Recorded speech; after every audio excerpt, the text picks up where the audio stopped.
क्या ये इस वक्त स्विमिंग कर रहा है? क्या तुम आमिर को देख रही हो?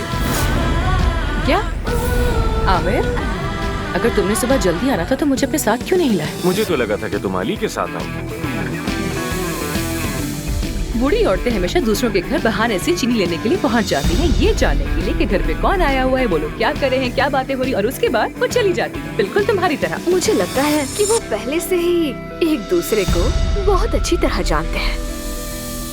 क्या तुम गर्लफ्रेंड बॉयफ्रेंड हो? क्या? मेरा मतलब एक साथ हो? आमिर बस मेरा वर्किंग पार्टनर है, हम सिर्फ वर्किंग पार्टनर्स हैं, बिजनेस पार्टनर्स हैं।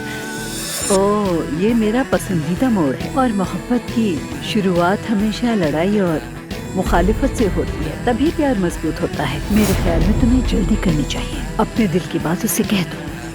सरप्राइज। अदीब, खुश आमदीद।